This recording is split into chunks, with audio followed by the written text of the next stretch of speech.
કોઈપણ દેશના ભવિષ્ય અને પ્રગતિ માટે નશો સૌથી મોટી બાધા છે. નશો એક અભિશાપ છે, પરંતુ લોકો તેમાં વધારે ભાગ લે છે. આજના સમયમાં વધારે પ્રમાણમાં યુવાન વર્ગ તેની તરફ આકર્ષાઈ રહ્યું છે.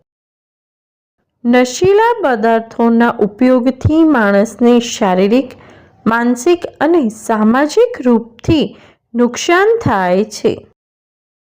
નશાથી થનારા દુષ્પરિણામ ઘણા હાનિકારક હોય છે.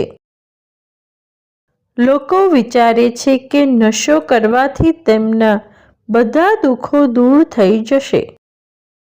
નશો કરવાથી ઘણી બીમારીઓ થાય છે તથા ઘણા આંતરિક અંગો ખરાબ થઈ જાય છે. નશાના કારણે માણસ સારા અને ખરાબ વચ્ચેનો ફરક ભૂલી જાય છે. આપણે એક મજબૂત રાષ્ટ્ર બનાવવા માટે નશા જેવી વસ્તુને જડથી ઉખાડીને ફેંકવી પડશે. આજના સમયમાં એવી ઘણી બધી સંસ્થાઓ છે જે નશા મુક્તિ માટે અભિયાન ચલાવે છે. નશા મુક્તિ એક મહત્વપૂર્ણ મુદ્દો છે જેને આપણે ગંભીરતાથી લેવો જોઈએ. નશાની ટેવ ન કેવળ માણસને નુકસાન પહોંચાડે છે, પરંતુ પરિવાર અને સમાજને પણ પ્રભાવિત કરે છે. તે માનવ સ્વાસ્થ્ય, નૈતિકતા અને આર્થિક સ્થિતિ પર ખરાબ પ્રભાવ પાડે છે. નશા મુક્તિ માટે આપણે લોકોને જાગૃત કરવા પડશે. સરકારે નશા મુક્તિ માટે કડક પગલાં લેવા જોઈએ.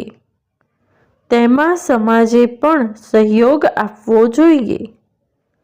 નશા મુક્તિ કાર્યક્રમમાં નશેડી માણસોનો ઉપચાર અને પુનર્વાસ પ્રદાન કરવામાં આવે છે. સંબંધિત સંસ્થાઓના માધ્યમથી નશા મુક્ત સમાજનું નિર્માણ કરી શકાય છે. નશા મુક્તિ માટે સમાજે યુવાનોને સકારાત્મક કાર્ય માટે પ્રોત્સાહિત કરવા જોઈએ.